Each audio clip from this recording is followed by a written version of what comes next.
Welcome to Civils Online, your daily dose of current affairs.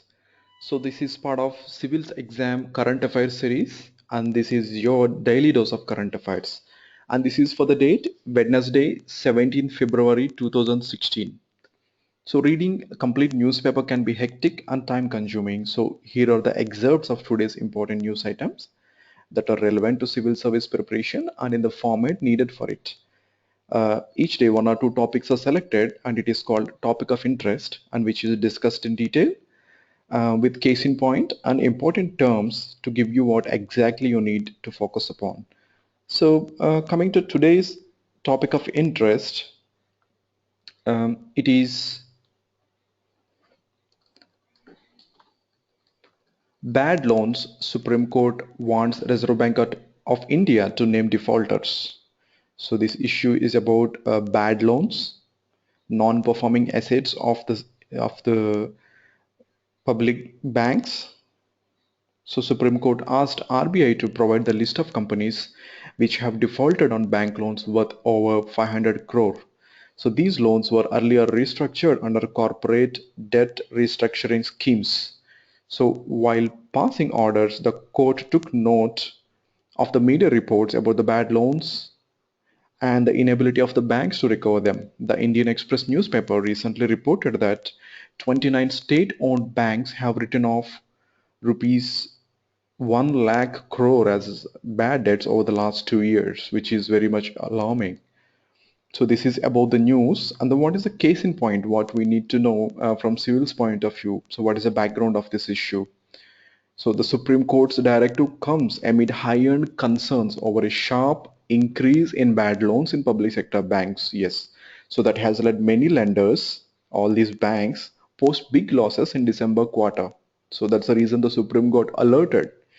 Till December end, loans worth over 7 lakh crore went under stress, which means borrowers have not repaid the principal or the interest amount on loans amounting to this figure in a set tenure. So let's look at the issue in detail. So let's first understand, so what is the role of banks, particularly public sector banks, in the economy? Beside institutionalizing savings, the banking sector has contributed to the process of economic development by serving as a major source of credit to households, government, businesses, and to weaker sections of the economy like village and small-scale industries and of course agriculture. So, okay, this is the role of the banks in the economy. So, where do banks get their funds? So, it's the people's money through their savings and shares in the financial institutions and through the taxes paid to the government. And the government in turn induce this money into public sector banks when required. So ultimately, it's the public's money. So what is the RBI, our central bank's role in regulating banks and in protecting public money? So RBI is a regulator and supervisor of the financial system and prescribes broad parameters of banking operations within which the country's banking and financial system functions. So its objectives are to maintain, importantly, public confidence in the system, protect depositors' interest, and provide cost-effective banking services to the public. Recently, the Reserve Bank has set a March 2017 deadline for cleanup of bad loans in the Indian banking system, which is estimated at 6.8 lakh crore. Public sector banks account for nearly 85% of the total bad debt in the banking system, so that we can see the seriousness of the issue, particularly in the public sector banks. So the demand by banks to government to revive them by easing them with NPAs and induce more funds. So why banks demand government with respect to NPAs and more funds? So the public sector banks are already fund starved and they are pressing the government for their recapitalization. So if they need capital, state-run banks are likely to fall into a deep crisis, especially in the backdrop of rising stressed assets on their books and on the account of Basel III obligations. So these banks are also facing stiff competition from private sector banks and losing their share in the market. So what is this politician, banker, and business person's nexus? So state-owned banks and financial institutions were advancing huge loans without proper guidelines, and there was no adequate mechanism to recover them. So crores of rupees of corporate debt was written off in 2015 under corporate debt restructuring schemes. And when come to the corporates, so major defaulters who run empires, their business empires, and yet default and continue to lead lavish lifestyles. So finally, it's the government which will push public money into the banking system to revive them. So what government has to say? The finance minister said that the government is considering more steps to empower banks to recover bad loans and the problem will be contained soon. Last year, the government had announced a revamped plan Indradhanush to infuse rupees 70,000 crores in state-owned banks over 4 years, while they will have to raise a further 1.1 lakh crore rupees from the markets to meet their capital requirements in line with global risk norms Basel III. So this is about the issue, but finally it is the common man and taxpayers whose money is being exploited to fill some few people's pockets. So what has to be done? The government, RBA and banks to follow prudent mechanisms. Otherwise, this not only take away people's money, but it is bad for the whole economy of the country, particularly on the backdrop of global slowdown and falling crude oil prices. So let's look at the important terms in this particular issue. So what are these public sector banks? So banks where a majority of stake, that is more than 50%, is held by government. The shares of these banks are also listed on stock exchanges. That means that even people have direct shares in these banks. What are non-performing assets? It is defined as a credit facility in respect of which the interest and or the installment of the principal has remained past due for a specified period of time.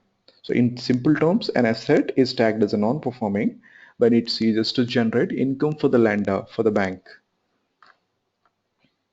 There is an important act where government is enabling banks to work about their non-performing assets. This act is called SARFAESI Act, SARFAESI. So what this act is about? The securitization and reconstruction of financial assets and enforcement of Security Interest Act 2002. This act empowers banks or financial institutions to recover their NPAs without the intervention of the courts. So they can directly go for auction of the resources of these companies, defaulters. So that power was given by this act. So what is corporate debt restructuring? So it is a reorganization of a particular company's outstanding obligations like loans, often achieved by reducing the burden of the debts on the company by decreasing the rates paid, interest rate, and increasing the time the company has to pay back the obligations. So this ultimately allows the company to increase its ability to meet the obligations, and also some of the debt may be forgiven by the creditors in exchange for an equity position in the company. So this is what is called as corporate debt restructuring. So what are these Basel III obligations? This is the third installment of the global voluntary regulatory framework developed in response to the deficiencies in the financial regulation revealed by the financial crisis of 2007 and 8. So it is to strengthen bank capital requirements by increasing bank liquidity and decreasing bank leverage. So this is about today's topic of interest. The whole economy and public's money is at stake, and the banks has to follow the prudent mechanisms. So other news items of importance for today are Peter Mukherjee charged with murder in Sheena Bora case. New notice asks Vodafone to pay rupees 14,200 crores in tax dues. Protests continue over JNU Row in Delhi. Scene of action is going to shift to Parliament. EPFO recommends 8.8% interest on retirement savings for 2015 and 16. Captive flight trials of anti-radiation missile soon. No more special trains on normal fares, says Railway Board. GM-free corn imports, a tough ask by India. And coming to international sphere, the important news items are Iran in Belt and Road Connectivity Initiative along the new Silk Road as the first train from China arrives. Pakistan's Sindh province passes Hindu marriage bill for the first time. The 58th annual Grammy Awards function in Los Angeles. USA seeks congressional nod for financing F-16 Falcon aircraft sale to Pakistan. So this is about today's daily dose of current affairs. You can also attend free online Civils Foundation course February 2016 batch, and class timings are every day Monday to Friday in the evenings 7 p.m. to 8 p.m. and the mode of the classes is completely online. All you need is your computer with good internet connection. So for login details and other course details, you can log on to www.civilsonline2016.blogspot.in, or you can just simply contact us for any queries. So these are our contact details. You also please subscribe to Civils Online YouTube channel for civils preparation videos by clicking on this link, or you just simply type Civils Online in YouTube to get the channel. So this is Civils Online. Happy learning.